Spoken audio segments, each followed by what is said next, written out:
Everyone, I am Vimal Sharma. Today we will discuss our third lesson of fourth class SST Fertile Plains of Northern India. तो इस lesson को आज हम discuss करेंगे detail में, और इस लेसन में हम देखेंगे कि इसकी लोकेशंस क्या हैं, पीपल कैसे वहाँ पे रहते हैं, कैसे उनका डिवीज़न करते हैं हम अकॉर्डिंग टू फिजिकल डिवीज़न जो है वो कैसे करते हैं. All the things we will discuss in this lesson. Okay, let's start. Plains are flat, vast, low-lying areas where the soil is very fertile because of the rivers flowing through them. Early human settlement started in the plains adjacent to the rivers. The rivers deposit alluvial soil, which is fine, soft, and rich in minerals. Being fertile, this soil is suitable for agriculture. Hence, agriculture became the main occupation of the people. The Gangetic Plain in the northern part of India is one of India's most fertile regions. It is also known as food bowl of India. This part has a huge deposit of alluvial soil and is the most populous region in our country. अब ये बताते हैं planes means जो मैदान है वो कैसे होते हैं. फ्लैट है. फ्लैट का मतलब इक्वल, उनका जो हाइट है वो इक्वल है, वो फ्लैट है. वास्ट मतलब बहुत बड़े हैं. लो लाइंग मतलब नीचे पे हैं. और ये बताते हैं कि जहाँ पे सॉइल बहुत फर्टाइल है, जहाँ की मिट्टी जो है वो बहुत ज़्यादा उपजाऊ है. कारण क्या है कि जो रिवर्स हैं वो वहाँ पे आती है, रिवर्स वहाँ पे बहती है. इस रिवर्स की वजह से ही वहाँ की मिट्टी कैसी है, बहुत उपजाऊ है, फर्टाइल है. तो इन्होंने बताया कि जो अर्ली ह्यूमन सेटलमेंट है, इट मीन्स जो पहले जो लोग आदि मानव जो आया था उसने जहाँ पे स्टार्ट किया था रहना पे, वो प्लेन्स में किया था. एडजेसेंट टू रिवर्स, जो बिल्कुल नदियों से लगा हुआ था, नदियों से जुड़ा हुआ है, ऐसे उनसे मैदानों से उन्होंने स्टार्ट किया था अपनी लाइफ को. जो रिवर है वो यहाँ पे डिपॉजिट करते हैं एलुवियल सॉइल. जो कैसी होती है एलुवियल सॉइल, कैसी होती है, जो फाइन है, बहुत अच्छी है, सॉफ्ट भी है और मिनरल्स वाली हैं. इट मीन्स उसमें बहुत सारे मिनरल्स हैं और इसी के कारण वो फर्टाइल है. और यही जो सॉइल है ये एग्रीकल्चर के लिए बहुत ज़्यादा सूटेबल है, बहुत ज़्यादा अच्छी है. दैट्स द रीज़न कि एग्रीकल्चर ही यहाँ का जो है वो मेन ऑक्यूपेशन बन गया. लोगों ने उसी को अपना लिया, खेती करते हैं. The Gangetic plain is the northern part of India is one of the most fertile reason. सब जो कह रहे हैं कि गंगा का जो गंगेटिक जो प्लेन है वो उत्तरी, जो इंडिया का उत्तरी भाग है, उसका एक बहुत अच्छा उपजाऊ क्षेत्र है. और जिसको वो क्या कहते हैं, food bowl of India. Food bowl का मतलब क्या है कि खाने का, हिंदी में अगर उसको बोले तो खाने का एक तरीके से बोलते हैं कटोरा. फूड बाउल जिसमें अन्न का एक कटोरा, कहने का मतलब है कि वहाँ पे बहुत ज़्यादा अनाज उत्पन्न होता है. This part has a huge deposit of alluvial soil and is the most populous region in our country. और यही कारण है कि बहुत बड़ी मात्रा में यहाँ पे एलुवियल सॉइल है और उसी के कारण ये पूरा एरिया जो है हमारा जो कंट्री है वो इस रीजन की वजह से ही फेमस है. अब आते हैं इसकी लोकेशन पे. The northern plain lies to the south of great Himalayas. It is bounded by the Thar desert in the west, Purvanchal ranges in the east and the southern plateau in the south. The plain stretches from Punjab in the west to Arunachal Pradesh in the east. It is about 2,400 kilometre long. अभी इसकी location बताते हैं कि ये कहाँ पे, उत्तरी plane जो है वो कहाँ पे है. इसके दक्षिण में तो ग्रेट हिमालयाज हैं और इसको बाउंडेड किया गया. बाउंडेड मतलब इसकी बाउंड्री क्या क्या है. एक तरफ थार डेजर्ट है जो पश्चिम में है. पूर्वांचल का मतलब जहाँ पे पूरा पूर्वांचल के जो अभी हमने 7 सिस्टर्स वाले जो वो पढ़े थे स्टेट्स, वो सारे पूर्व में हैं. और सदर्न प्लेटू जो इसके साउथ में है. इट मीन्स जो दक्षिण प्लेटू है वो उसके दक्षिण में है. तो ये प्लेन है, ये कहाँ तक फैला, जो प्लेन एरिया है इसका वो पंजाब में पश्चिम से लेकर अरुणाचल प्रदेश का पूरा ईस्ट में, पश्चिम में इसका पंजाब है और ईस्ट में है इसके पूरा हमारा ये क्या नाम है, अरुणाचल प्रदेश. ठीक है, वहाँ तक ये फैला हुआ है. और इसका पूरा जो अगर एरिया की बात करें तो ये 2400 किलोमीटर लंबा एरिया है. नेक्स्ट आते हैं फिजिकल फीचर्स. अब हमारे इसका फिजिकल फीचर्स क्या है, इसको कैसे हमने डिवाइड किया गया है. The northern plains is formed by the deposition of the soil brought by the perennial rivers of Satluj, Ganga and Brahmaputra and their tributaries. These rivers origins from the Himalayas ranges and gush down the mountain with great speed, breaking down the rocks into pieces and carrying them along. When they reach the plains at the foot of Himalayas, their speed of flow is reduced and they deposit alluvial soil here. Rivers flow through the plains as channels. The river bed and the plains on its sides together from the river basin. अब ये बताता है कि physical feature कैसा है इसका। तो physical feature की अगर बात करें तो उत्तरी प्लेन जो है वो कहाँ से आता है, ये जो मिट्टी लेके आती है, जो पेरेनियल रिवर होती है, जो कंटिन्यूसली, पेरेनियल मीन्स कंटिन्यूसली जो बहती है, जो नदियाँ जैसे सतलुज है, गंगा और ब्रह्मपुत्र, जो पूरे साल, इट मीन्स पूरे साल इनमें पानी रहता है। इन नदियों की बात ये कर रहे हैं कि वो नदियाँ और उसकी ट्रिब्यूटरीज, मतलब उसकी सहायक नदियाँ जो उसकी हेल्प करती है, इट मीन्स जो रास्ते में कहीं ना कहीं कनेक्ट हो जाती है, उन नदियों की ये बात कर रहा है कि ये अपने साथ क्या करते हैं, मिट्टी को बहा के लेके आते हैं। और उस मिट्टी को लेके आते हैं जब ये रिवर जो है, इन रिवर्स के जो ओरिजिनेशन है वो कहाँ से होता है, ओरिजिनेट होती है ये हिमालय रेंजेस से, हिमालय की श्रेणी से ये होती है। और goes down to the mountain with great speed, और जब ये माउंटेन में जाके, माउंटेन से कनेक्शन जब होता है, कनेक्ट जब होती है, माउंटेन से जब मिलती हैं, एडजॉइनिंग इनकी होती हैं, तो ये बहुत स्पीड में आती है और अपने साथ जो छोटी छोटी जो चट्टानें होती हैं उनको तोड़ के ले आते हैं, उनके टुकड़े लेके आते हैं, उनके पीसेज लाते हैं और अपने साथ बाहर ले जाते हैं उनको, because the speed is very high. जो वाटर स्पीड है वो बहुत ज़्यादा हाई होता है उसी की वजह से। और ये बताते हैं कि जब वो प्लेन्स में पहुंचती है, इट मीन्स जो फुट ऑफ हिमालय, जो हिमालयज के पैरों में आती है, इट मीन्स जब नीचे आते हैं, माउंटेन से नीचे मैदान में आती है, तो उनकी स्पीड क्या हो जाती है, रिड्यूस हो जाती है, कम हो जाती है। और वो क्या करती है, उस एलुवियल सोयल को वहीं पे जमा कर देती है, इसका मतलब वहीं पे छोड़ देती है। जब प्रेशर से आएगा तो डेफिनेटली उसके साथ मिट्टी बह के आएगी, लेकिन जब प्रेशर कम हो जाएगा तो मिट्टी जम जाएगी, मिट्टी को छोड़ देगी वो, तो वहीं पे छोड़ देती है। और ये जो रिवर हैं ये प्लेन में जब आती है तो चैनल्स के थ्रू आती है, एक चैनल सा बना लेती हैं। और इन्हीं रिवर का जो रिवर बेड, इट मीन्स जितने में जो एरिया रिवर का है वो, और उसके साथ लगता जो प्लेन एरिया है दोनों साइड में, उसी को बोलते हैं रिवर बेसिन। रिवर बेसिन क्या होता है, अब आगे ही उसी की इसने डेफिनेशन दी है। A basin is a low lying area drained by rivers and their tributaries. The sediments that these rivers hold became very dense. So these rivers break into many small rivers called distributaries, forming a triangular piece of land before joining the sea.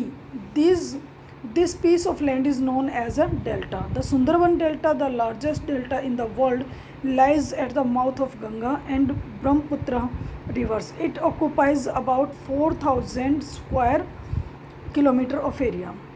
अब ये बताते हैं कि basin क्या है। Basin होता है जो लो एरिया होता है जहाँ पे रिवर्स आती है अपनी ट्रिब्यूटरी के साथ, जहाँ पे गिरती है नदियाँ के, जहाँ से ओरिजिनेट होती है ये हिमालय से, और जहाँ पे ये जाके नदी गिरती है उसकी बात कर रहे हैं। तो ये बताता है द सेडिमेंट, जो सेडिमेंट है, जो नदियाँ है पकड़ के जो लेके आती है, इट मीन्स नदियों में बहुत क्या होती है, गहरी होती है बहुत ज़्यादा, इट मीन्स वाटर की कैपेसिटी बहुत ज़्यादा होती है वहाँ पे।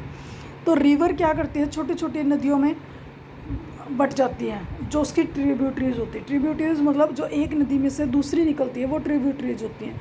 तो वो कहता है कि जब ये बढ़ती हैं तो आगे ये ट्रायंगुलर, मतलब ट्रायंगुलर, इट मीन्स कहने का मतलब क्या है कि इसके एंगल जो वो तीन तरीके से, तीन साइड का हो जाता है।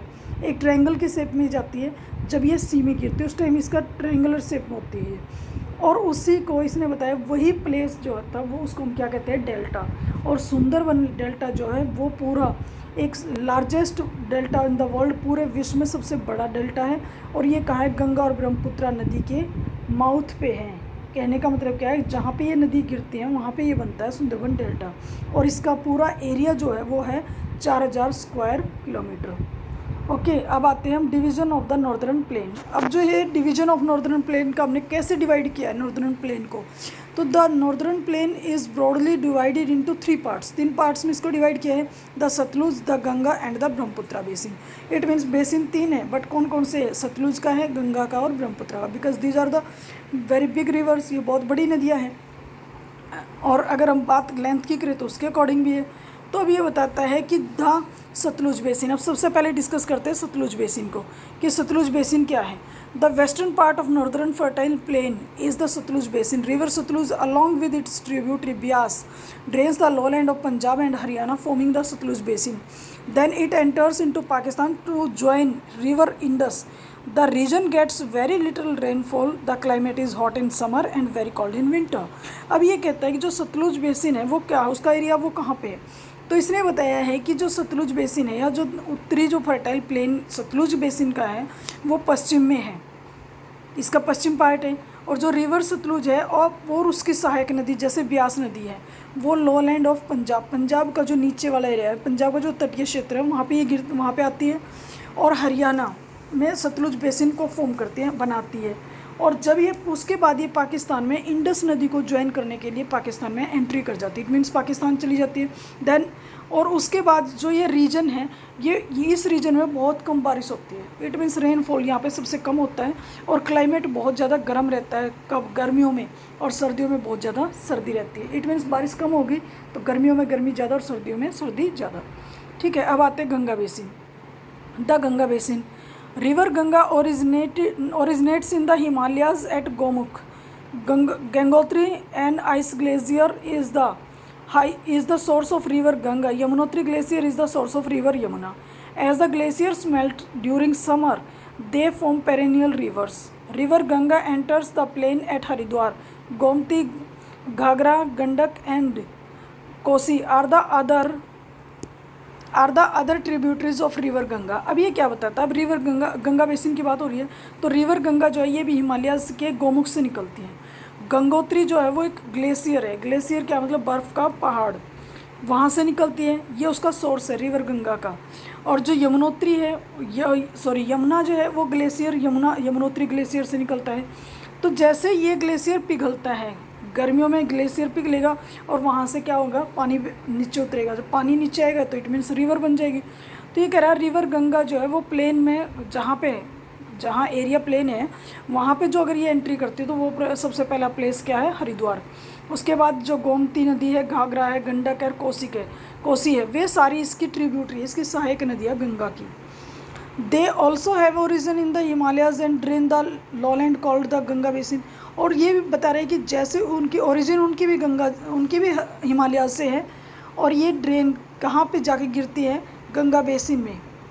गंगा बेसिन में आके ये लॉलैंड पे जब तैयार करते हैं तो गंगा बेसिन तैयार कर देती है। The plateau rivers Chambal and Betwa are the tributaries of river Yamuna in the north, river Son in the tributary of river Ganga in the south. अब ये बताइए कि कहाँ पे है, तो इसने बताया जो प्लेट्यू जो रिवर है, जो ये वाली जो रिवर्स है प्लेट्यू रिवर्स वो है चंबा और बेतवा, वो किसकी ट्रिब्यूटरीज है, वो यमुना नदी की ट्रिब्यूटरीज है। और किस में है ये, उत्तर में।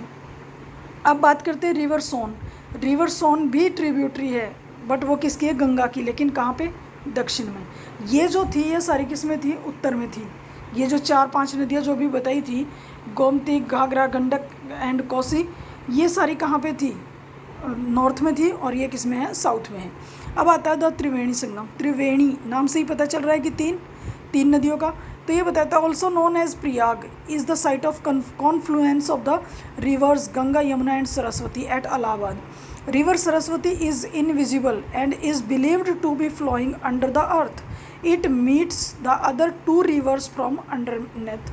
अब ये क्या बताता है, जो त्रिवेणी संगम है जिसको प्रयाग कहते हैं, और ये कहाँ पे है, ये कॉन्फ्लुएंस है, इट मीन्स दोनों का इक्वल कंट्रीब्यूशन है, इट मीन्स इनकी चौड़ाई लंबाई बराबर है लगभग, इसलिए इसको कॉन्फ्लुएंस किसका कहते हैं, किस का कॉन्फ्लुएंस है, ये गंगा का, यमुना का और सरस्वती का है। कौन सा प्लेस कहाँ पे है, इलाहाबाद में। तो जो रिवर सरस्वती है वो यहाँ पे इनविजिबल हो जाती है, इट मीन्स अदृश्य हो जाती है, दिखाई नहीं देती है।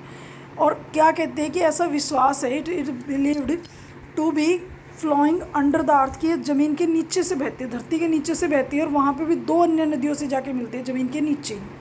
ठीक है, अब आता है the Triveni Sangam is a sacred place for the Hindus and is of the religious importance.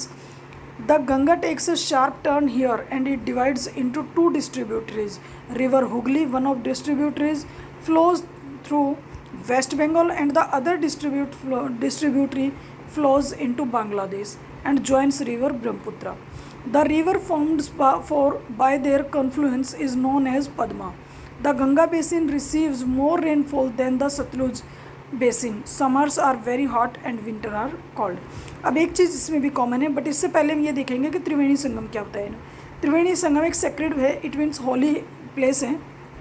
कहाँ पे है ये, इलाहाबाद में है। तो ये हिंदुओं का एक सेक्रेड प्लेस है जहाँ पे हिंदूज़ को बहुत मान्यता है, वे लोग उसको मानते हैं, पूजा करते हैं, और ये एक रिलीजियस इंपॉर्टेंस है इसकी।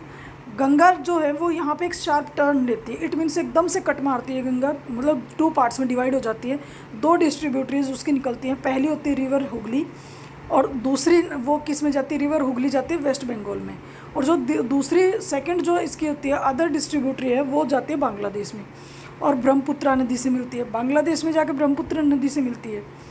अब ये बता दें जो रिवर है वो क्या करती है, वो अपने कॉन्फ्लुएंस को, उस कॉन्फ्लुएंस का नाम ही क्या रख दिया गया है, पद्मा। इट मीन्स जब ये जब ये वहाँ पे जाते हैं बांग्लादेश में, तो इसी नदी का, गंगा नदी का नाम क्या बन जाता है वहाँ पे, पद्मा।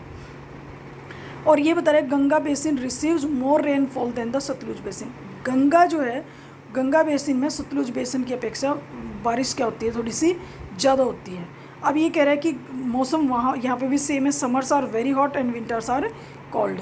अब आते हैं ब्रह्मपुत्रा बेसिन में। This is the eastern part of northern fertile plane.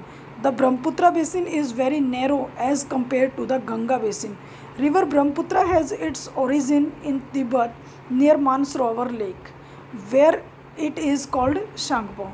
अब ये बता दें जो ब्रह्मपुत्रा बेसिन है वो क्या है, वो जो नॉर्दर्न प्लेन है उसका पूर्व भाग है, पूर्वी भाग है उसका, और ब्रह्मपुत्रा जो बेसिन है वो बहुत नैरो, इट मीन्स बहुत तंग है, वो उसकी चौड़ाई ज़्यादा नहीं है, नैरो है वो as compare to Ganga basin river. ये गंगा बेसिन रिवर से अगर देखा जाए तो उससे, गंगा बेसिन से इसकी चौड़ाई कम है। तो जो रिवर ब्रह्मपुत्रा है इसकी ओरिजिन कहाँ पे है, तिब्बत में, मानसरोवर लेक से, और जहाँ पे इसका अलग से एक नाम क्या रख दिया जाता है, सेंगपो। जैसे गंगा का भी पद्मा रखा था तो यहाँ पे इसका क्या रखा जाता है, ब्रह्मपुत्रा का Tsangpo. The Brahmaputra basin runs from west to east above Bhutan in the Himalayan region, then it turns north east entering India in the state of Arunachal Pradesh. It then flows through the states of Assam and Meghalaya and enters Bangladesh. There it is known as Jamuna. Then it joins one of distributaries of river Ganga and forms the largest delta in the world known as Sundarbans. This region is very swampy and it covered with dense forest called the tidal forest. River Brahmaputra is not only fed by the melting ice of the Himalayas but also by the monsoon rains in the northeastern hill regions of India. As it flows through the mountains and hills, it is joined by many streams. अब ये बताते हैं कि river जो Brahmaputra reason है वो कैसे form हुआ, वो कैसे बना है। तो उसके लिए इन्होंने बताया जो ब्रह्मपुत्रा बेसिन है वो कैसे बहता है, वो पश्चिम से पूर्व की ओर जाता है, भूटान की ओर, ठीक है, और हिमालयन रेंज से रीजन का ही है ये भी।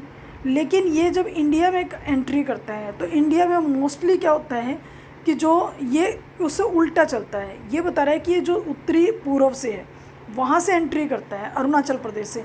अब तक हमने जितना भी देखा है कि इंडिया से नदी बाहर की तरफ जा रही थी, लेकिन ये नदी बाहर से अंदर की तरफ आ रही है। और ये कहाँ से आई है, अरुणाचल प्रदेश में एंट्री करती है, और उसके बाद ये स्टेट में असम और मेघालय में एंट्री करके बांग्लादेश में जाती है, और वहाँ पे इसका नाम क्या हो जाता है, ब्रह्मपुत्रा का जमुना। वहाँ पे इसका नाम जमुना बोला जाता है। आगे बता रहा है कि जब ये ज्वाइन करती है अपनी अदर जो डिस्ट्रीब्यूटरीज है, दूसरी डिस्ट्रीब्यूटरी रिवर गंगा से जब ये मिलती है तो वहाँ पे ये एक लार्जेस्ट डेल्टा फॉर्म करती है जिसका नाम क्या है, सुंदरबन, जो भी पहले भी पढ़ा है हमने। This region is very swampy and covered with dense forest called the tidal forest. अब ये बता रहा है कि इस पूरे एरिया में बहुत ज़्यादा बारिश होने की वजह से पेड़ भी बहुत घने हैं। इट मीन्स जो जंगल है, जंगल का पूरा एरिया है, और उन्हीं को टाइडल फॉरेस्ट बोला जाता है। जो रिवर ब्रह्मपुत्रा है वो सिर्फ ये कह रहे हैं कि सिर्फ हिमालय से आइस को मेल्ट होने से नहीं बनती, इवन वहाँ की जो मानसून है, इट मीन्स बारिश बहुत ज़्यादा होती है उत्तर पश्चिम हिल रीजन पे इंडिया में, ये उसका भी एक रीज़न है कि ये बारिश, यहाँ की ये नदी जो है, ये फॉर्मोती नदी बड़ी होती है क्योंकि वो सिर्फ आइस मेल्ट होने से हो रहा था, लेकिन ये आइस के साथ साथ मानसून का वाटर की वजह से भी है। इसी की वजह से यहाँ पे बहुत सारी स्ट्रीम बनी है। स्ट्रीम मीन्स छोटी नदियाँ। द रिवर दस became swollen during the rainy season, overflow the banks and floods the land, causing heavy damage to lives and possessions every year. The region receives very heavy rainfall. और ये बता रहा है कि इसकी वजह से यहाँ पे क्या होता है, नदी में बाढ़ जैसी स्थिति हो जाती है, स्वलन होता है। It means a lot of water, बहुत ज़्यादा पानी बढ़ जाता है नदियों में। बरसात के दिनों में बारिश ज़्यादा होती है, ओवरफ्लो हो जाते हैं उसके नदी के किनारे, और उसकी वजह से वहाँ पे बहुत ज़्यादा नुकसान भी होता है हर साल। क्योंकि जनजीवन को नुकसान क्यों होगा, जब बारिश का पानी बढ़ जाएगा और अपने एरिया को छोड़कर बाकी एरिया में आएगा, जो रिहायशी एरिया है वहाँ पे आएगा तो नुकसान करेगा। तो ये वही कह रहा है, पूरे में फैल जाता है और ये रीजन ऐसा है जिसमें बहुत भारी बारिश होती है। अब आ जाते हैं places in the northern plane, कि नॉर्दर्न प्लेन के जो प्लेसेज हैं वो कौन कौन से हैं। द सतलुज बेसिन, कहाँ पे है Satluj basin, Punjab and Haryana are located here. The plain is very fertile and wheat is grown here extensively. The other crops that grow here, the rice, pulses, cotton, sugarcane and oil seeds. Amritsar, Jalandhar, Chandigarh, Ambala and Ludhiana are the famous cities of this region. अब बात करते हैं कि northern plain में सबसे पहले Sutlej basin कहाँ कहाँ है। तो इसके बेसिकली दो ही पार्ट वो है, एक पंजाब और एक हरियाणा, दो ही वो लिए स्टेट इसने। और इसमें प्लेन में सबसे ज़्यादा क्या बताया कि बहुत ज़्यादा फर्टाइल है, तो वहाँ पे क्या उगाया जाता है, गेहूँ सबसे ज़्यादा मात्रा में होता है। लेकिन उसके साथ साथ यहाँ पे राइस है, पल्सेज है, कॉटन है, शुगर केन गन्ना है, ऑयल सीड जो तेल वाले वो है, सरसों वगैरह वो ज़्यादा होती हैं। और स्पेस क्या बताया, जगह कौन कौन सी बता दी इसमें, अमृतसर, जलंधर, चंडीगढ़, अम्बाला एंड लुधियाना, ये इसके फेमस सिटीज़ है। इट मीन्स कुछ हरियाणा के और कुछ पंजाब के। अब आते हैं गंगा बेसिन पे। गंगा बेसिन कहाँ पे, Uttar Pradesh, Delhi, Bihar, West Bengal and parts of Madhya Pradesh are located in this region. Rice, wheat, sugarcane, pulses, oil seeds and jute are the major crops of this area. Delhi, Agra, Varanasi, Haridwar, Meerut, Lucknow, Patna and Kolkata are the most important cities of this river basin. आगे बताया रहा है कि river basin, उसके बाद Rajgir and बोध गया are famous tourist place. अब गंगा का जो बेसिन है वो कहाँ कहाँ पे है, उत्तर प्रदेश, बिहार, दिल्ली, वेस्ट बंगाल और Madhya Pradesh. It means 5 states में ही है। और बेसिकली यहाँ पे होता क्या है कि राइस होता है, वीट होता है, sugar cane, pulses, oil seed and jute. बस ये लगाया जाए कि अगर सतलुज बेसिन के कंपैरिजन में देखें तो सिर्फ जूट अलग से होता है, अदरवाइज वही सारी चीज़ें यहाँ पे भी होती है। और इसके जो फेमस प्लेसेज हैं वो क्या क्या है, दिल्ली है, आगरा, वाराणसी, हरिद्वार, मेरठ, लखनऊ, पटना एंड कोलकाता, ये इसके इंपॉर्टेंट सिटीज़ हैं, काफ़ी बड़े सिटीज़ हैं इस रिवर बेसिन के जो आसपास आते हैं। राजगीर और बोध गया यहाँ के फेमस टूरिस्ट प्लेस हैं, जहाँ पे लोग जो घूमने के लिए जाते हैं वो ये 2 प्लेस हैं, एक राजगीर है और एक बोध गया है। अब आ जाते हैं ब्रह्मपुत्रा बेसिन पे। ब्रह्मपुत्रा बेसिन कहाँ कहाँ है, Arunachal Pradesh, Assam and Meghalaya are the states through which river Brahmaputra flows. This area being surrounded by hills has less population. Tea cultivation and terrace farming are dominant in Brahmaputra Valley. Growing crops on the long narrow terrace cut along the slopes of the mountains, it known as terrace farming, is in this type of farming rainwater gets drained but the soil stays moist throughout. Rice and jute are also grown here. Dibrugarh, Digboi, Guwahati and Shillong are the major cities of this region. अब आती है ब्रह्मपुत्रा जो basin है वो कहाँ कहाँ पे, इसने बताया 3 वो बताया state, Arunachal Pradesh, Assam and Meghalaya, 3 state हैं।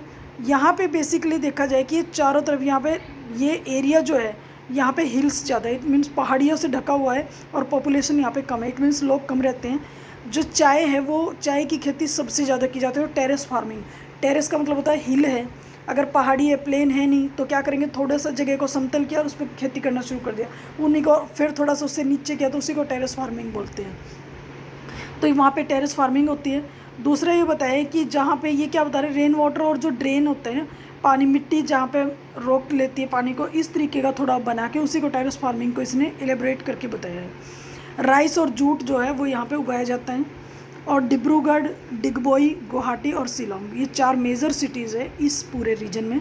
रीजन कौन सा है, ब्रह्मपुत्रा रीजन। ओके, अब आते हैं नेक्स्ट आते हैं आपका people of the northern plane. अब लोग कैसे हैं वहाँ की, कैसे रहते हैं, कैसे लाइफ को लीड कर रहे हैं, कैसे वो पहनते हैं कपड़े, उनका कल्चर क्या है, उस सब के बारे में पढ़ रहे हैं।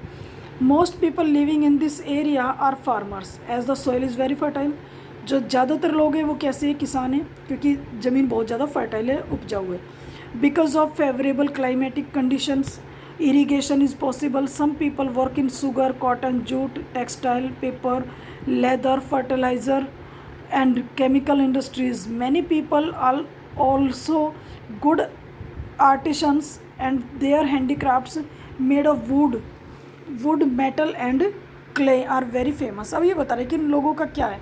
अब ये देखो कि ज़मीन अगर फर्टाइल है तो वहाँ पे ज़मीन से कुछ ना कुछ पैदा होता है तो उसी के लिए वो काम करेंगे। जैसे इन्होंने बताया कि एक तो फेवरेबल क्लाइमेट कंडीशन है, इट मीन्स ना बहुत ज़्यादा गर्मी ना बहुत ज़्यादा सर्दी है। तो इन लोगों यहाँ पे लोग मतलब अपनी उनके लिए हर मौसम अवेलेबल है, हर मौसम अवेलेबल है। जैसे सर्दी भी होती है, गर्मी भी होती है, बरसात भी होती है, तो वो लाइफ लीड करने के लिए अच्छा मौसम है। तो ये बता रहा है। दूसरी बात है इरिगेशन, जो खेती है वो पॉसिबल है यहाँ पे। बहुत सारे लोग वो किस में काम करते हैं, चीनी के हैं, कपड़े के हैं, जूट के हैं, कॉटन, पेपर, लेदर वगैरह के, और फर्टाइलाइज़र सॉरी एंड केमिकल इंडस्ट्रीज़, और बहुत सारी जो है ना फर्टिलाइज़र्स वगैरह जो बनाते हैं। जो फर्टिलाइज़र क्या होता है, जैसे एक ज़मीन वो कम उपजाऊ है, उस ज़मीन की उपजाऊ शक्ति बढ़ाने के लिए फर्टिलाइज़र डाले जाते हैं, केमिकल भी तो ये सारी इंडस्ट्री लग रही है यहाँ पे। खेती होती है तो उससे रिलेटेड काम होगा। तो ये वही बता रहा है कि उस सब की फैक्ट्रीज़ हैं यहाँ पे, लोग उनमें काम करते हैं। बहुत सारे लोग क्या करते हैं, वो अच्छे आर्टिशियन हैं, आर्ट में अच्छे हैं, हैंडीक्राफ्ट का काम बहुत अच्छा करते हैं। और उसके तीन वो है, एक वुड से करते हैं, मेटल से करते हैं, और क्ले से। क्ले एक मिट्टी होती है जिससे बच्चे कुछ अलग चीज़ें बनाते हैं, उसी को कहते हैं कि उन्हीं सारी चीज़ों से लोग वहाँ पे काम करते बनाते हैं उन सबको। अब आता है in general, man wear dhoti kurta, waistcoat and turban, women wear salwar kameez or sari and blouse in different styles. In big cities people also wear trousers, shirts, suits etc. Women too wear these along with their western dresses. अब ये क्या बता रहा है, अब ये वहाँ के उन लोगों का ड्रेसेस बता रहा है कि वो कैसे पहनते हैं। जनरली तो लोग बताए कि धोती कुर्ता और वेस्ट कोट होते हैं, जो यहाँ वो उसको बोलते हैं, ये वेस्ट कोट बोल रहे हैं, टर्बन जो पगड़ी में लगा के। तो ये कह रहे हैं कि कोट वगैरह पहनते हैं लोग, धोती कुर्ता पहनते हैं, टर्बन होता है, पगड़ी लगाते हैं। जो वीमेन है वो सलवार सूट पहनती हैं, या सलवार कमीज़ या साड़ी ब्लाउज, लेकिन अलग अलग स्टाइल में पहनते हैं। अब आप लोग देखते हो हमारे इधर अलग एरिया में, अगर हम अपने इस एरिया में लगाए कि उत्तर वाले में, उत्तर भारत में तो अलग तरीके से और दक्षिण भारत में अलग तरीके से पहनी जाती है साड़ी, तो वो साड़ी पहनने का तरीका अलग अलग बता रही है कि अलग अलग तरीके से पहनते हैं। ट्राउज़र, शर्ट और सूट भी पहनते हैं लोग, और वीमेन भी सेम पहनती है, क्योंकि वेस्टर्न कल्चर, वेस्टर्न ड्रेसेस है वो भी आजकल ट्रेंड में है, तो उन सबको भी पहनते हैं। अब आते हैं आपका इम्पोर्टेंस ऑफ द रीजन। इस रीजन की इम्पोर्टेंस क्या क्या है, महत्वपूर्ण क्यों है ये रीजन। सबसे पहले आ गया कि इट सपोर्ट्स लार्ज पॉपुलेशन, क्योंकि बहुत बड़ी पॉपुलेशन को पालता है, मतलब वहाँ पे उसको खाने को रहने को मिलता है, इसलिए। सेकेंड है major perennial rivers and their distributaries are useful for irrigation, hydroelectric power generation, fishing and inland navigation. अब ये क्या बता रहा है कि अगला इसने क्या बता दिया कि जो बहुत बड़ी बड़ी जो नदियाँ हैं वो हैं, उनकी सहायक नदियाँ हैं, वो किस में हेल्प करती हैं। वे एक तो खेती में काम करते हैं, एक हाइड्रो इलेक्ट्रिक जो बिजली बनाने के काम आती है, फिशिंग करने के काम आती है, और जो नदी से जो वो बनता है इनलैंड नेविगेशन का मतलब क्या है, जो नदी में चलने वाले जैसे नाव है इस टाइप के, वो उनसे भी। तो ये एक रीज़न है। सॉरी। तीसरा रीजन बताया था एल्यूवियल व्हील soil brought by the rivers is very suitable for agriculture, the agriculture produce are used as raw material for industry. अब ये बता रहे जो एल्यूवियल सॉयल है, वो जो नदी अपने साथ लेके आती है, वो एग्रीकल्चर के लिए बहुत अच्छी है, और एग्रीकल्चर के जो प्रोडक्ट है वो बहुत सारे रॉ मटेरियल और इंडस्ट्रीज लगाने के काम आता है। रॉ मटेरियल मिलता है उससे, जैसे जूट है, कॉटन है, वो उसी से मिलता है, और लोग वहाँ पे क्या कर लेते हैं, इंडस्ट्री लगाने में हेल्प करती है वो सारी चीज़ें। अब है the flat land helps in laying of roads and railway without any difficulty. जो फ्लैट एक लैंड कैसी है, वहाँ की फ्लैट है, मतलब ज़्यादा बीच बीच में हिल नहीं है, तो वहाँ पे क्या है, रोड बिछाना और रेलवे लाइन बनाना वो ईजी है, इतना ज़्यादा डिफ़िकल्ट नहीं है। Okay, the northern plane of R India of our country is a gift of nature. It is our responsibility to prevent pollution to the perennial rivers as these rivers make the region very fertile and productive. अब ये कह रहा है कि जो उत्तर जो वो है उपजाऊ प्लेन ये है हमारे भारत का, ये नेचर का एक गिफ्ट है हम इंसानों को, हम इंडियंस को दिया हुआ। तो ये कह रहा है कि एंड इट्स आवर रिस्पॉन्सिबिलिटी, और हमारी जिम्मेदारी है कि इसको किससे दूर करें, पॉल्यूशन से बचाएं इन नदियों को। और ये नदियाँ क्यों बचाएं इनको, क्योंकि इस पूरा एरिया में जो इतनी उपजाऊ मिट्टी है प्रोडक्टिव है। प्रोडक्टिव क्या मतलब है कि बहुत सारी चीज़ें प्रोड्यूस करती हैं, बहुत सारी चीज़ें तैयार करती है। इसके लिए इसकी हमें रिस्पॉन्सिबिलिटी ये हमारी है कि we have to protect this, we have to prevent it from pollution, हमें इसे पॉल्यूशन से फ्री रखना है, इसको बचाना है। Okay, your lesson is complete now. अब आपका जो भी वर्क है वो सारा वर्क आपका आप कर सकते हो, क्योंकि इन्होंने आगे सिर्फ एक्टिविटी वगैरह ही दी है। ठीक है, ओके।